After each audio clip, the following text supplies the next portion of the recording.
अरे बच्चों, आप सबका चंद्राकर सर क्लास में बहुत बहुत स्वागत है। लीजिए, इस वीडियो में हम लोग चर्चा करने वाले हैं छत्तीसगढ़ माध्यमिक शिक्षा मंडल के द्वारा आयोजित हायर सेकेंडरी स्कूल सर्टिफिकेट परीक्षा 2026। विषय लेते हैं गणित। हम लोग फर्स्ट यूनिट पर हम लोग चर्चा करने वाले हैं। प्यारे बच्चों, इस फर्स्ट यूनिट में है रिलेशन एंड फंक्शन, जिसके अंतर्गत दो चैप्टर है। एक तो रिलेशन एंड फंक्शन है और दूसरा जो है वो इनवर्स ट्रिग्नोमेट्री फंक्शन है, अर्थात संबंध एवं फलन व प्रतिलोम त्रिकोणमिति इस पहले यूनिट के अंतर्गत है, जिसमें से कुल 8 नंबर के प्रश्न पूछे जाने हैं। इन 8 नंबरों में एक 5 नंबर का प्रश्न होगा संबंध एवं फलन का, जबकि प्रतिलोम त्रिकोणमिति से एक अति लघुत्तरी प्रश्न 2 नंबर का आएगा और एक MCQ 1 नंबर का आना है। तो आइए हम लोग स्टार्ट करें। यदि आप चैनल पर नए हो तो चैनल को सब्सक्राइब कर दीजिएगा और ठीक ठाक लगे ये वीडियो, आपके लिए एनर्जिक लगे तो आप शेयर और लाइक जरूर करिएगा। तो आइए क्वेश्चन की सिलसिला हम लोग प्रारंभ करें। Relation and function. प्यारे बच्चों, केवल एक ही क्वेश्चन आपसे पूछे जाना है और इसमें ऑप्शन मौजूद रहेगा। तो लीजिएगा, एक पहला क्वेश्चन जो लगता है इस साल संभावित है वो ये है, प्रूव दैट समस्त त्रिभुजों के समुच्चय ए में एक रिलेशन है जिसके सदस्य हैं क्रमित युग्म T1 T2 करके, जहां पर T1 T2 के समरूप है। इसके द्वारा डिफाइंड है। हमें ये दिखाना है कि ये जो रिलेशन है वो एक तुल्यता संबंध है। साथ ही साथ हमें कुछ बातों पर चेक करनी है कि यहाँ पर 3, 4, 5 इकाई भुजा वाले समकोण त्रिभुज है जिसको T1 से डिनोट किया गया है, जबकि 5 इकाई, 12 इकाई और 13 इकाई भुजा वाले समकोण त्रिभुज है जिसको T2 से डिनोट किया गया है। और तीसरा है 6, 8 और 10 इकाई भुजा वाले समकोण त्रिभुज है जिसको T3 से डिनोट किया गया है। हमें ये दिखाना है कि इन तीनों में से कौन कौन से त्रिभुज परस्पर रिलेटेड है, मतलब परस्पर संबंधित है। तो सबसे पहले तो हमको ये जो संबंध दिया गया है R, उसको तुल्यता संबंध दिखाना है। तुल्यता संबंध दिखाना है, इसका मतलब साफ है कि हमें स्वतुल्य, सममित और संक्रामक इस संबंध को दिखाना पड़ेगा। और जब ये तीनों हम दिखा पाएंगे देन प्रूव दैट कि ये जो है संबंध जो है वो तुल्यता संबंध है। तो आइए शुरू करें हल्का सिलसिला। लीजिएगा, सबसे पहले हम सतुल्य का देखते हैं। प्यारे बच्चों, आप लोग बहुत अच्छे से जानते हो समतुल्य का फार्मूला क्या होता है। T1 is belong to R, है ना। क्योंकि प्रश्न क्या बोलता है, प्रश्न साफ बोलता है समस्त त्रिभुजों का समुच्चय, समस्त त्रिभुजों का समुच्चय, है ना। और यहाँ पर दोनों T1 और T2 क्या है, आपस में समरूप है।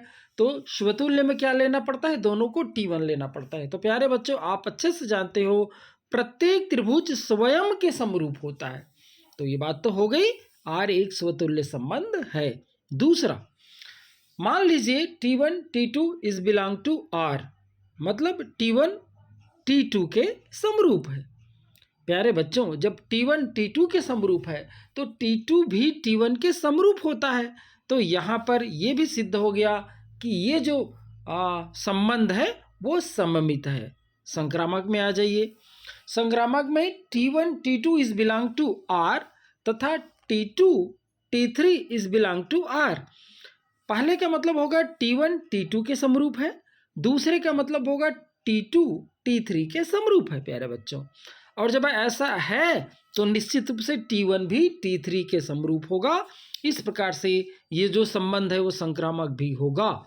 और जब आर स्वतुल्य हो गया, सममित हो गया, संक्रामक हो गया, इसका मतलब ये है कि यह जो आर है वो एक तुल्यता संबंध होगा। इसके बाद देखिए जी, 3 त्रिभुज हमको दिया था T1, T2, T3, है ना, जिसकी भुजाओं की माप U था। इसमें केवल T1 और T3 भुजाओं का अनुपात समान है, देख लीजिएगा। ये 3/6, 4/8, 5/10। तो केवल T1 और T3 ही संबंधित है, रिलेटेड है ना। ये आपको लिख देना है। इस प्रकार से ये क्वेश्चन आपका होता है फर्स्ट। चलिए सेकंड में मान लीजिए एक्स वाई तल में स्थित समस्त रेखाओं का समुच्चय एल है।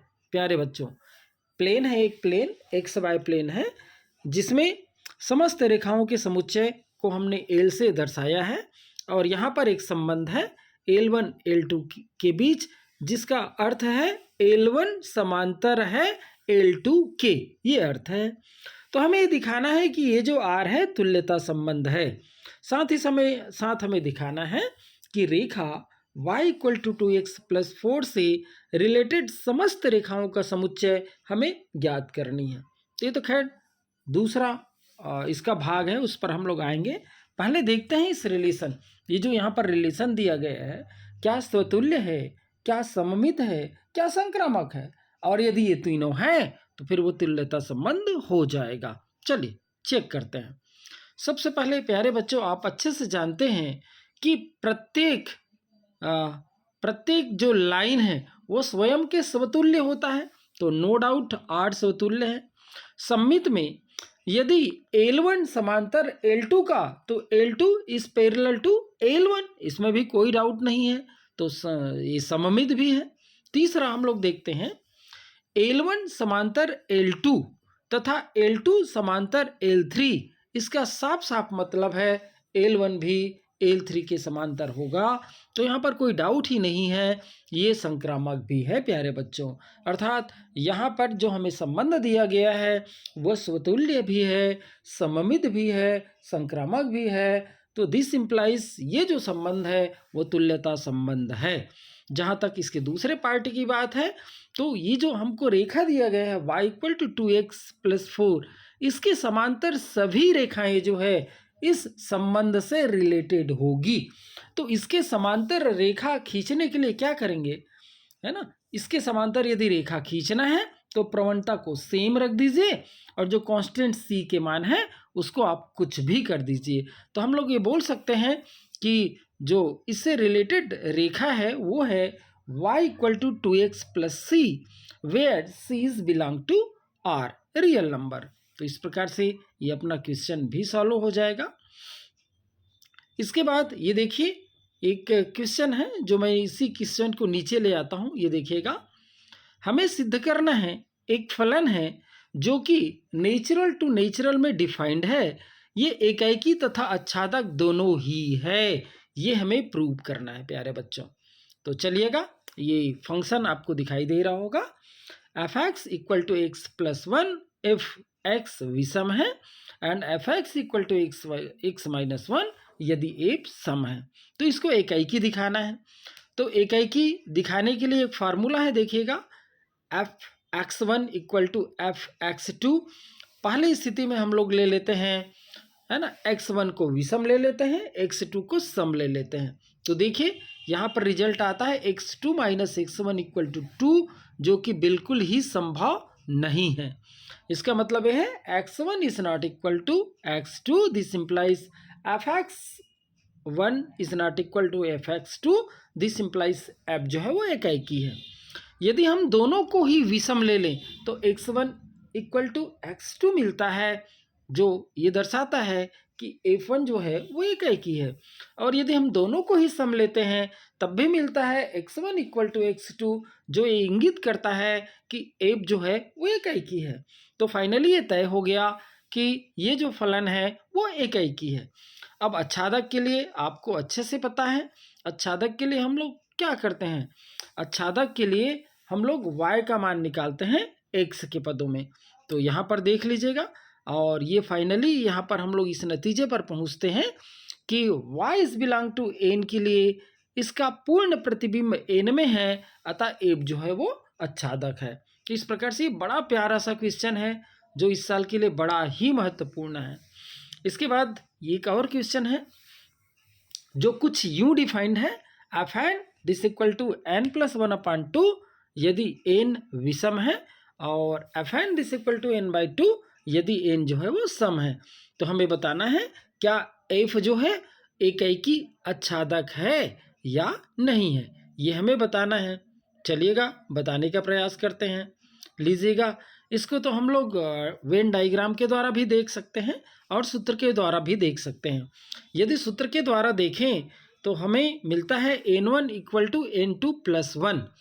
तो यहाँ पर फिर साफ साफ नजर आ रहा है प्यारे बच्चों, n1 is not equal to n2, this implies फलन जो है वो एकाएकी नहीं है। अब हम लोग आच्छादक की यदि हम लोग बात करें तो यहाँ पर वही बात होता है कि हम लोग, ये फार्मूला होता है आच्छादक निकालने का, y equal to f x. तो यहाँ पर देख लीजिएगा, ये y का मान x के पदों में निकालते हैं और फाइनली इस रिजल्ट पर पहुँचते हैं कि सहप्रांत के प्रत्येक मान के लिए प्रांत में पूर्व प्रतिबिंब विद्यमान है, अतः फलन आच्छादक है। ये भी हो गया आपका। चलिएगा, ये क्वेश्चन है। अगला क्वेश्चन है जहाँ पर एक फलन दिया गया है, एक कंडीशन है कि ये जो फलन है वो डिफाइंड है x is not equal to 2/3 के लिए। देन प्रूव दैट, हमें x is not equal to 2/3 के लिए हमें प्रूव करना है f of f x this equal to x, ये हमको प्रूव करना है। साथ ही साथ एप का प्रतिलोम फलन भी हमें बतानी है। तो चलिए देख लीजिएगा। सबसे पहले देख लीजिएगा, है ना, एफ ऑफ एफ एक्स का ये सूत्र होता है एफ ऑफ एफ एक्स, और ये आपको ये दिखाई दे रहा होगा, एक्स हमने सिद्ध कर दिया ये, और इसका प्रतिलोम फलन भी ये आपको स्क्रीन पर दिखाई दे रहा होगा। बड़ा प्यारा सा क्वेश्चन है ये आप जरूर कर लीजिएगा प्यारे बच्चों। इस प्रकार से यदि इतना क्वेश्चन आप कर लेते हो तो निश्चित रूप से आपका जो पहला यूनिट का फर्स्ट भाग जो है, फर्स्ट चैप्टर जो है वो लगभग कंप्लीट हो जाता है। इनमें से कोई ना कोई एक क्वेश्चन आने की संभावना है। उम्मीद करता हूँ यदि आप इतने क्वेश्चन कर लिए तो और कोई भी क्वेश्चन आएगा आप करने में आप अपने आप को सक्षम जरूर पाओगे। आइए इन्वर्स ट्रिग्नोमेट्री फंक्शन की ओर हम लोग बढ़ें। तो इसमें सबसे पहले ये जो 3 आपका प्रॉब्लम्स है, बहुत छोटा छोटा प्रॉब्लम्स है, और न केवल ये प्रॉब्लम है बल्कि इसको आगे चल करके आपको फार्मूले के रूप में भी लेना है। Sine inverse x plus cos inverse x equal to π/2, इसी प्रकार से tan inverse x plus cot inverse x equal to π/2 आपको प्रूव करनी है। साथ ही साथ cosec inverse x plus sec inverse x equal to π/2 भी प्रूव करने हैं प्यारे बच्चों।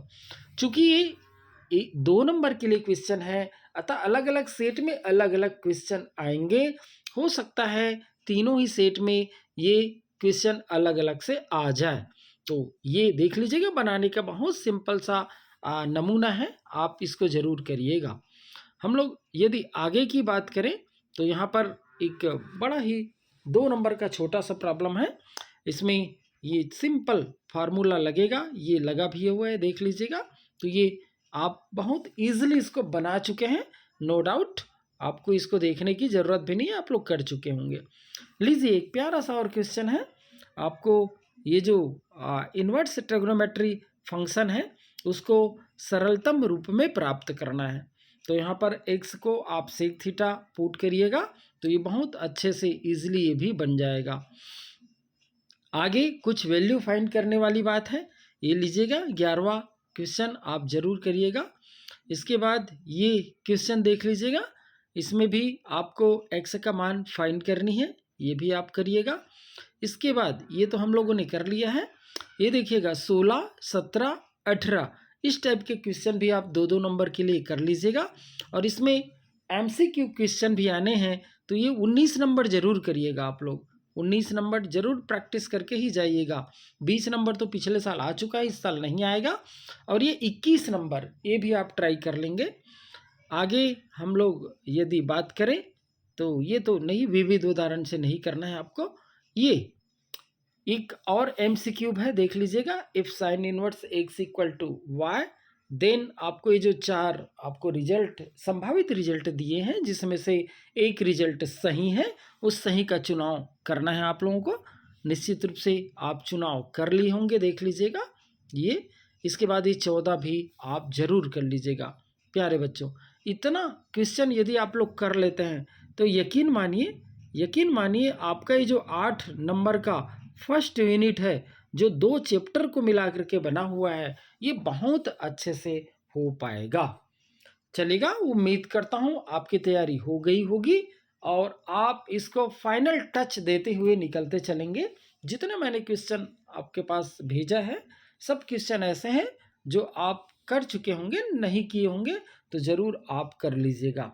उम्मीद करता हूँ ये वीडियो आपको आगे ही बढ़ाएगा, आगे अच्छे से नंबर लाने में, आपको तैयार करने में ये आपको पुश ही करेगा। चलेगा, इस वीडियो में बस इतना ही। कल हम लोग अगले वीडियो में अगले यूनिट के साथ फिर मुलाकात हमारी होगी। तब के लिए आप सबका बहुत बहुत धन्यवाद।